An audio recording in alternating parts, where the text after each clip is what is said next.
বাঙালির ঘুরতে যাওয়া নিয়ে একটি খুব সুন্দর জনপ্রিয় প্রবাদ রয়েছে, যা হলো দীপুদা। দীঘা, পুরী এবং দার্জিলিং। আমাদের এবারের গন্তব্য সেই দার্জিলিং এবং তার সাথে ছোট্ট পাহাড়ি গ্রাম সিটং, যা কিনা কমলালেবুর গ্রাম বলেও পরিচিত।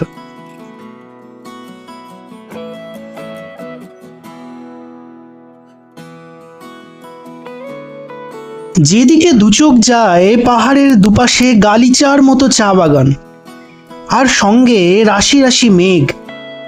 পাহাড়ের রানী থেকে বহু ক্রোশ দূরে অবস্থিত পাহাড়, জঙ্গল, চা বাগান এবং কমলালেবুর বাগানের দ্বারা ঘেরা এই ছোট্ট গ্রাম সিটং। আর বাঙালির ট্র্যাডিশনাল ঘুরতে যাওয়ার জায়গা দার্জিলিং, যেখানে সকালে ঘড়ির অ্যালার্মের আওয়াজে ঘুম ভাঙে না, ঘুম ভাঙে টয় ট্রেনের শব্দে। সিটং থেকে আপনারা ঘুরে নিতে পারেন যোগীঘাট ব্রিজ, কমলালেবুর বাগান, মংপোতে রবীন্দ্রনাথের বাংলো এবং অসাধারণ সুন্দর প্রাকৃতিক সৌন্দর্য আপনারা দেখতে পারেন। এছাড়াও রয়েছে চা বাগান এবং যোগীঘাট ব্রিজ। তো অবশেষে আজকে আমাদের জার্নি শুরু হচ্ছে। আমরা চলে এসেছি কলকাতা স্টেশনে। অ্যাকচুয়ালি আজকে আমাদের গন্তব্য জলপাইগুড়ি, নিউ জলপাইগুড়ি। সেখান থেকে আমরা যাব ফার্স্টে সিটং এবং তারপর দার্জিলিং। তো প্রচন্ড ঠান্ডা দার্জিলিং এ, ওয়েদার ফোরকাস্ট বলছে স্নোফলও হতে পারে। তো দেখা যাক কিরকম ওয়েদার হয়। তো সবকিছু আপডেট আমাদের সামনে আমরা নিয়ে আসবো। তো stay on my channel adventure with Kaushik. Thank you.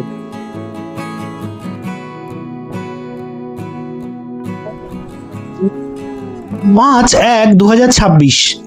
আজকের গল্পের শুরু কলকাতা স্টেশন থেকে। 12517 আপ গরিবরথ এক্সপ্রেস 9টা বেজে 45 মিনিটে কলকাতা স্টেশন থেকে ছেড়ে যাওয়ার সাথে সাথেই মনের মধ্যে এক অদ্ভুত এক্সাইটমেন্ট শুরু হলো, দার্জিলিং শহরকে এই শীতে নতুন করে দেখার। কিন্তু এই উত্তেজনা কিছুক্ষণের জন্য প্রশমিত হয়ে গেল, কারণ কাটোয়া লাইনে তার ছিঁড়ে পড়ার জন্য ব্যান্ডেল স্টেশনে আমাদের ট্রেন প্রায় 3 ঘন্টা দাঁড়িয়েছিল।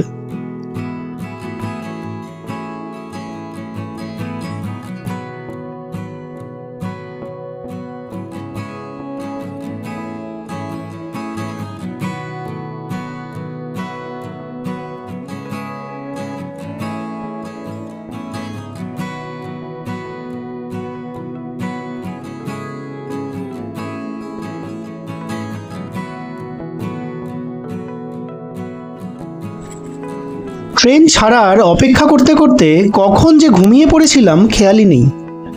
সকালে যখন ঘুম ভাঙল তখন দেখতে পেলাম ট্রেন ফারাক্কা ব্যারেজ পার করেছে। হাতঘড়ির সময় মিলিয়ে দেখলাম আমাদের ট্রেন তার শিডিউল টাইমের থেকে 2.5 ঘন্টা লেটে চলছে।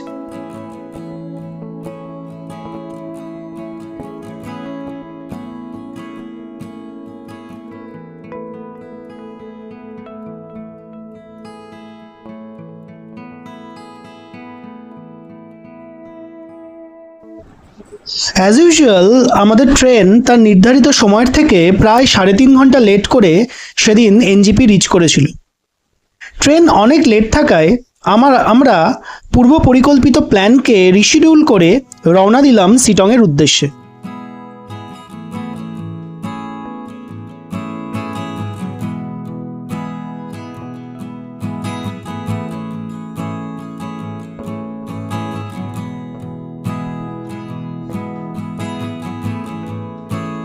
ঘড়ির কাঁটায় বলছে 12টা বেজে 20 মিনিট। রেলের মিসম্যানেজমেন্টের বদান্যতায় 4 ঘন্টা দেরি করে আমরা পাড়ি দিলাম এনজিপি থেকে সিটংয়ের দিকে। পথে পড়ল সুকনা ফরেস্ট।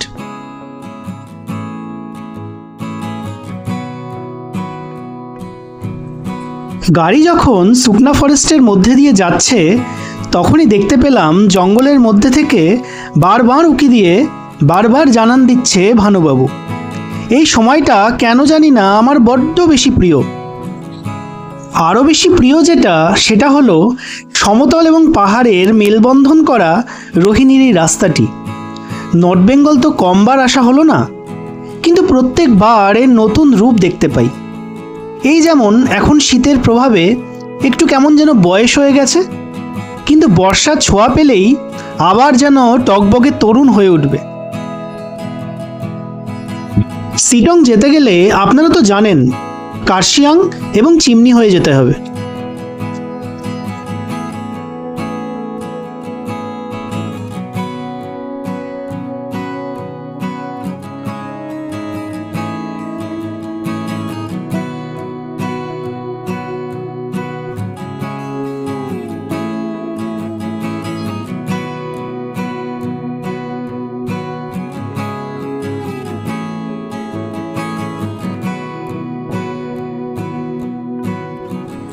কখনো কি মনে হয়েছে সবকিছু থামিয়ে একটু নিঃশ্বাস নিতে হবে? যদি সেটা মনে হয়ে থাকে তাহলে বলবো সেই শ্বাসের নাম শিটং। শিটং যাওয়ার পথে আমাদের রাস্তায় পড়েছিল একটি ছোট্ট পাহাড়ি নদী যার নাম শিবখোলা। অ্যাকচুয়ালি 3টে পাহাড়ি নদীর সঙ্গমস্থল এই জায়গাটির নামই মূলত শিবখোলা ব্রিজ। খুব সুন্দর অসাধারণ একটা প্রাকৃতিক সৌন্দর্য চারপাশে এই জায়গাটাকে ঘিরে রয়েছে। খুব শান্ত, নির্মল, কোমল এই জায়গাটি আপনারা কিন্তু উপভোগ করতেই পারেন শিটং যাওয়ার পথে।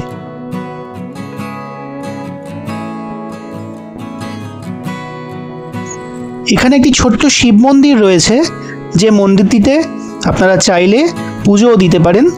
তবে হ্যাঁ, পুজো দিতে গেলে আপনাদের কিন্তু এখানে 12টার আগে আসতে হবে, কারণ 12টা অবধি পুজো হয়, তারপর আবার বিকেল 4টের পর এখানে পুজো নেওয়া হয়। আমাদের এখানে আসতে দেরি হয়ে যাওয়ায় পুজো দিতে না পারলেও চারপাশের প্রাকৃতিক সৌন্দর্যটা আমরা কিন্তু চেটে পুটে উপভোগ করেছিলাম।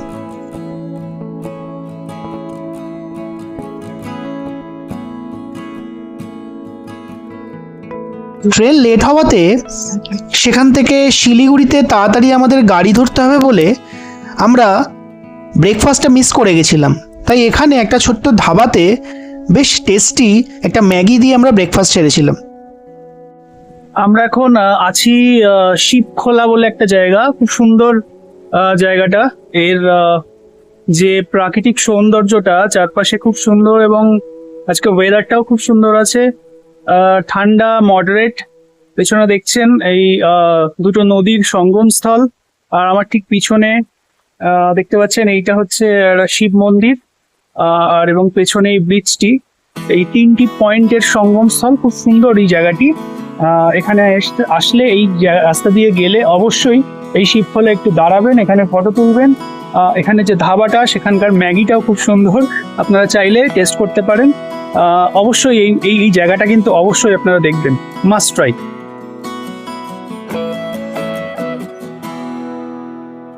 আপনারা কি দেখেছেন শহরটা কত দ্রুত পিছিয়ে যাচ্ছে?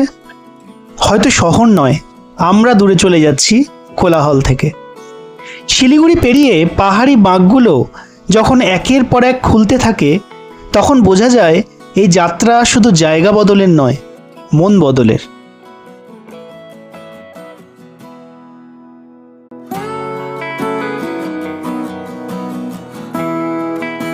সত্যি বলতে কি, আমি খুব ক্লান্ত ছিলাম। কাজ, দায়িত্ব, ফোনের নোটিফিকেশন সব কিছু মিলিয়ে মাথার ভেতর যেন একটা না শব্দ চলছিল। তাই হঠাৎ একদিন সিদ্ধান্ত নিলাম পালিয়ে যাব। গন্তব্য শিটং।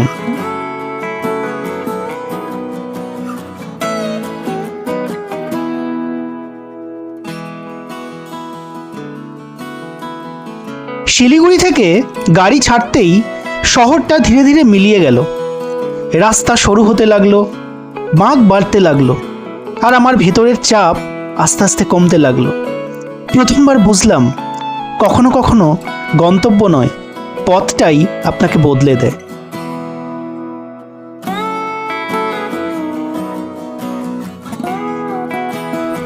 এই পথ শুধু গন্তব্যে পৌঁছানোর না, এই পথ আপনাকে নিজের কাছেও পৌঁছে দেয়।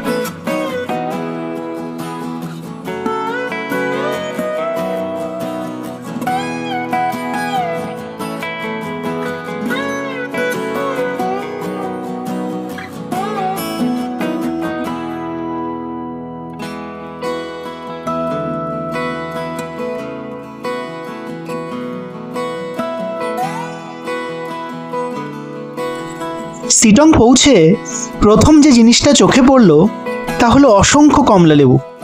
মনে হচ্ছিল পাহাড়টা যেন হাসছে।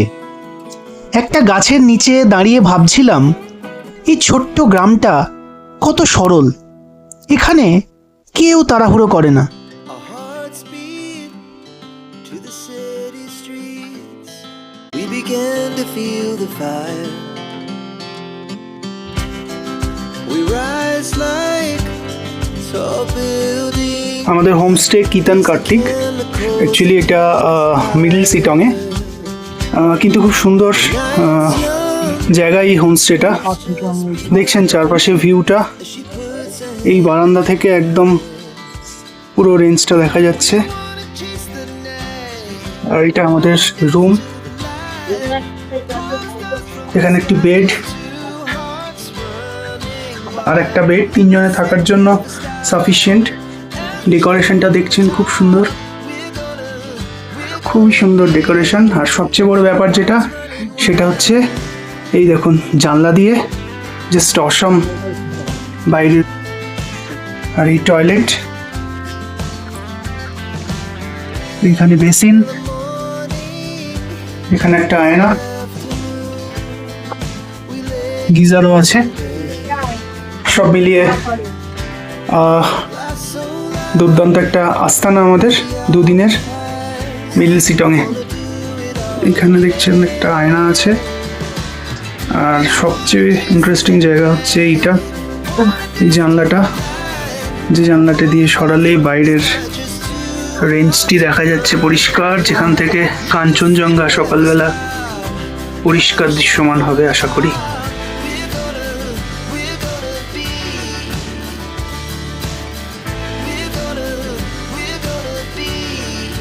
Two hearts running wild.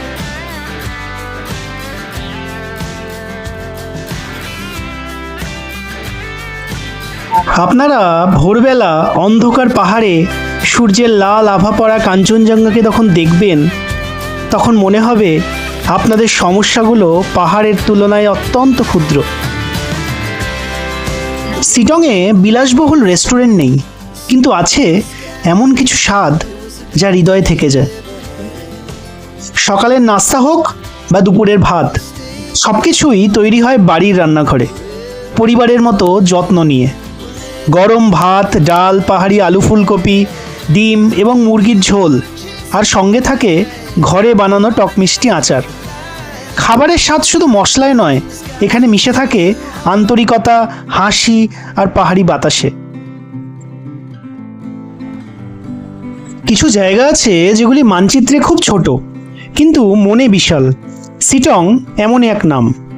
Darjeeling জেলার পাহাড়ি কোণে প্রায় 4000 ফুট উচ্চতায় লুকিয়ে আছে এক নিরিবিলি গ্রাম, যেখানে সময় একটু ধীরে চলে। সিটংয়ে বড় হোটেল নেই, আছে ছোট ছোট হোমস্টে, যেখানে অতিথি মানেই পরিবার। হোমস্টের দিদি আসতে না আসতেই আমাদের বলল, এখানে আসলে মানুষ শান্তি খুঁজতে আসে। এখানে ইন্টারনেট খুব দুর্বল, কিন্তু সংযোগ শক্ত, মানুষের সাথে, প্রকৃতির সাথে, নিজের সাথে।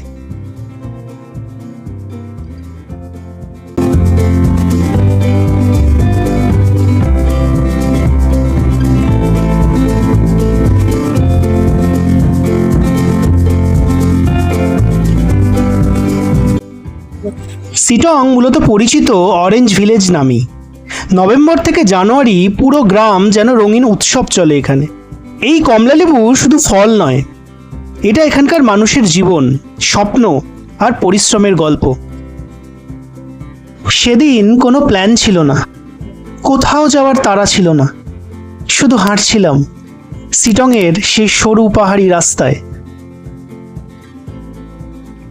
রাস্তার দুপাশে কমলালেবুর গাছ, হালকা ঠান্ডা বাতাস, মাঝে মাঝে দূর থেকে ভেসে আসা কারো কথা বলার শব্দ, কিন্তু আশেপাশে কেউ নেই। কখনো কখনো একা হাঁটা মানে একা নয়, বরং নিজের সাথে সময় কাটানো। একটা বাঘ ঘুরতেই পুরো উপত্যকা চোখের সামনে চলে গেল।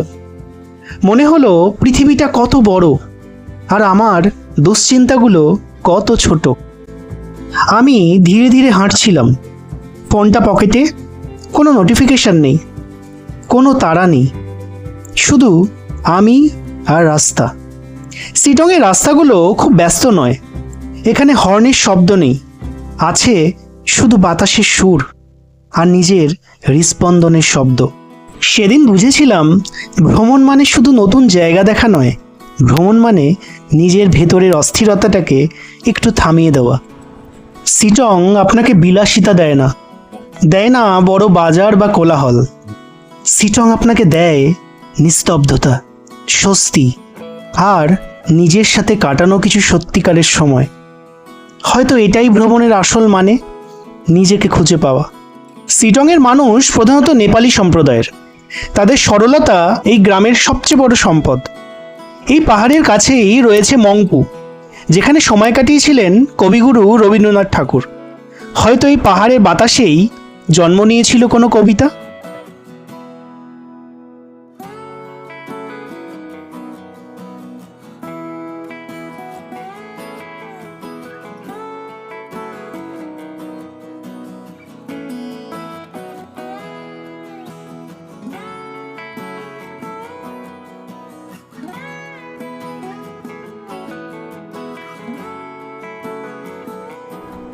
সেই পাহাড়ি রাস্তায় হাঁটতে হাঁটতে আমি কোথাও পৌঁছাইনি, কিন্তু নিজেকে একটু বেশি খুঁজে পেয়েছিলাম।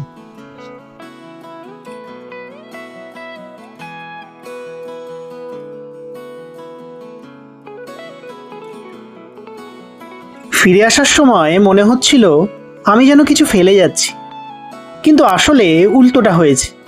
আমি আমার ভেতরের ক্লান্তিটা শিটংয়ে রেখে যাচ্ছি। শিটং কোনো ট্যুরিস্ট স্পট নয়, এটা একটা জাস্ট অনুভূতি, যেটা একবার ছুলে বারবার ফিরে আসতে ইচ্ছা করে। গুড ইভিনিং গাইজ, আমরা এখন রয়েছি মিডল শিটংয়ে আমাদের হোমস্টেতে। আমাদের হোমস্টের বারান্দা থেকেই সামনের যে রাতের শিটংয়ের যে সৌন্দর্য, সেটা আমরা মূলত এখন প্রত্যক্ষ করছি। আমাদের সামনে যে পাহাড়টা রয়েছে, যে আলোগুলো জ্বলছে, সেগুলো মূলত আপার শিটংয়ের, এবং তার ঠিক পাশেই রয়েছে তাকদা তিনচুলের যে সেটেলমেন্ট, সেটা দেখা যাচ্ছে। এবং তার ঠিক পেছনেই কাঞ্চনজঙ্ঘার ভিউ। সকালবেলা যদি পরিষ্কার ওয়েদার থাকে তাহলে আমরা অবশ্যই এই ভিউ আপনাদের দেখাই ঠিক কীরকম ভিউ এই বারান্দা থেকে আমরা প্রত্যক্ষ করছি। এই যে দূরে আপনারা যে সেটেলমেন্টগুলো দেখছেন, যে আলোগুলো দেখছেন, এটা মূলত আপার শিটংয়ের সেটেলমেন্ট। শিটং মূলত 3টে ভাগ, শিটং 1, শিটং 2 এবং শিটং 3। এই জায়গাটায় সকালবেলা যদি ওয়েদার পরিষ্কার থাকে, এখান থেকে ক্লিয়ার কাঞ্চনজঙ্ঘাকে আমরা দেখতে পাবো। এছাড়াও আমার ডান হাতে অর্থাৎ পশ্চিম দিকে যে সেটেলমেন্টগুলো দেখছেন, এইগুলো কিন্তু মূলত অহলদারার সেটেলমেন্ট। অর্থাৎ এই পাহাড়টা মূলত অহলদারার যে ট্যুরিস্ট স্পট, যেটা আমরা কালকে যাব, সেইখানকার সেটেলমেন্ট। আর এই দিকটায় আমাদের হোমস্টেটা দেখুন, খুব সুন্দর করে সাজানো হয়েছে হোমস্টেটা লাইট দিয়ে। এইটা হচ্ছে আমাদের এই করিডোরটা, যেখান থেকে দূরের ওই সেটেলমেন্টগুলোকে জোনাকির মতো মনে হচ্ছে।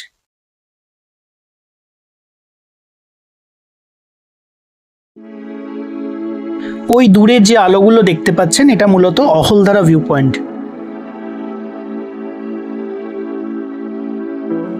রাতে প্রচণ্ড ঠান্ডা, টেম্পারেচার ছিল প্রায় 2 ডিগ্রির কাছাকাছি।